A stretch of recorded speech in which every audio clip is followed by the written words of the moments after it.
So after you did 24 months in prison, what was it like getting out of prison? Oh, getting out was much more stressful than anybody will tell you.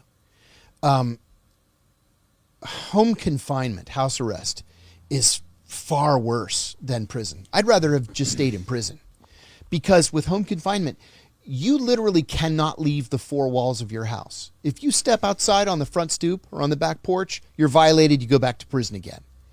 And so you go stir crazy. You can't do anything. And they've got these restrictions on you. They call you 24 hours a day to make sure that you're there. You haven't run off, or you didn't go out partying or whatever. Constant drug tests. I'm like, you guys, I've never even smoked weed in my life. I'm happy to waste as much as of your time and the government's money as possible. But this kind of pisses me off now. Yeah, isn't that so stupid that a lot of people who get arrested and go to prison for non-drug related charges, they get it's all about drug testing. Ridiculous. So it's far more stressful coming out of prison. See, you think you can step back into your life again, and you can't. That's just not possible. It'll never be possible. Your life will never be the same.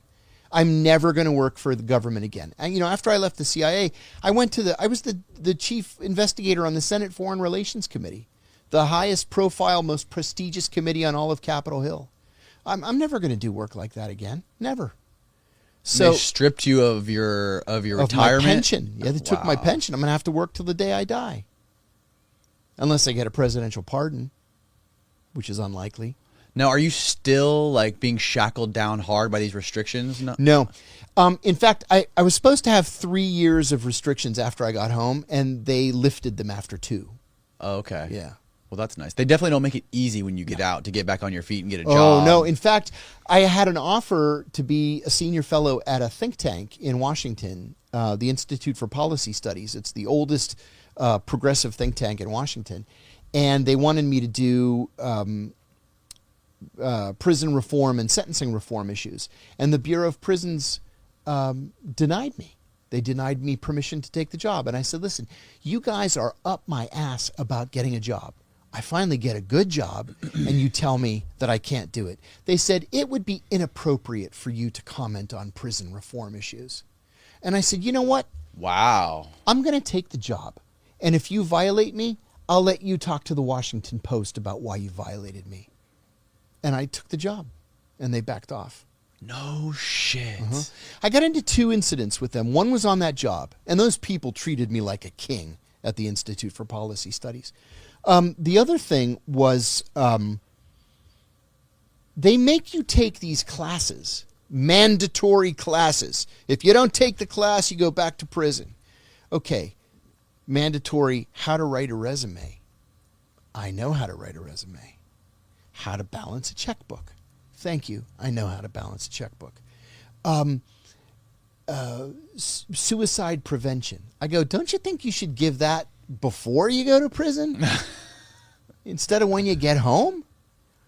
So it was all these stupid, how to kick your drug and alcohol habit. I don't have a drug and alcohol habit. So I never signed up for any of these classes.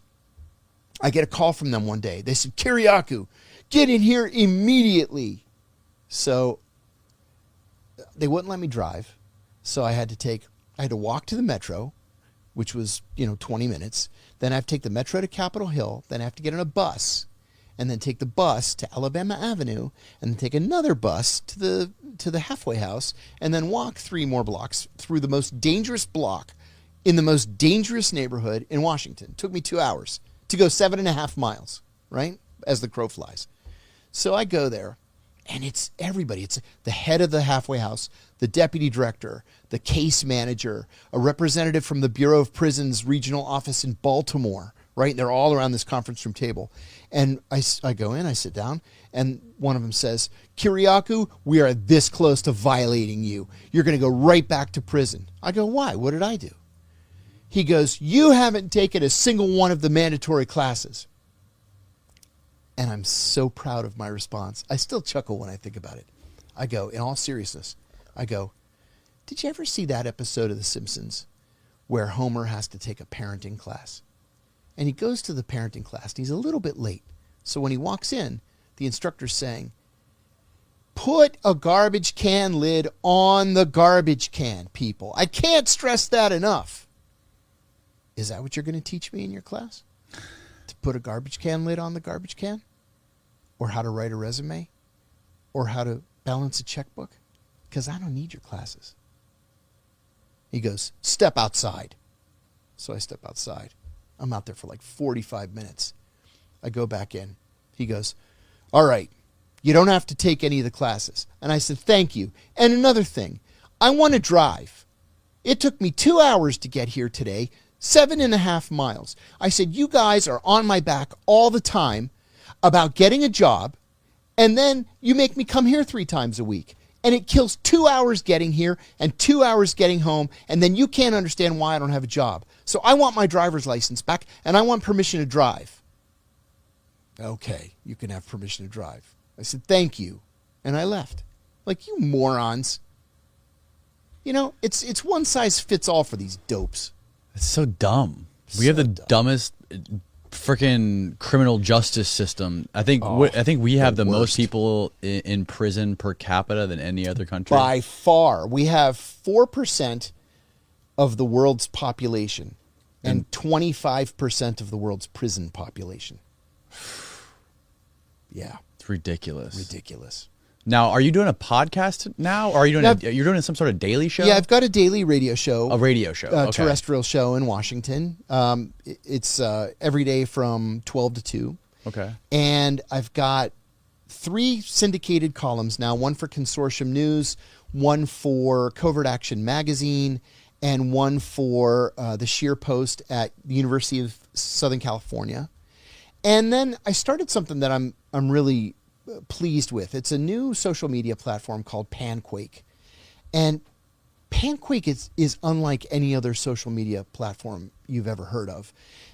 First of all, it's utterly, completely transparent. Even the code is transparent. So there are no algorithms. There's nothing that's going to steer you to one line of thought or to another, or to follow this guy or to not follow that guy. Utterly, completely open. It is based in Iceland, so freedom of speech is of the utmost importance. And, frankly, the FBI doesn't have any subpoena authority or seizure authority in Iceland, so that makes it nicer too. It's blockchain-based, and it's completely and totally financed by crowdfunding, small donations, $5, Wow. $10, $50. They've repeatedly turned down major money investors. Really? Repeatedly, including one who's a household name. And so, it's something I'm proud to be. Is it similar to Twitter or Instagram or Twitter? Okay. Yes. I'm smiling because we try not to say the word Twitter. Oh, okay. Just because It's heresy. they're our big competition, the big gorilla, 800-pound gorilla. Yeah. But yeah, it's Twitter without the algorithms and with transparency. Okay. Yeah. That very sounds cool. fascinating. It's panquake.com. Okay.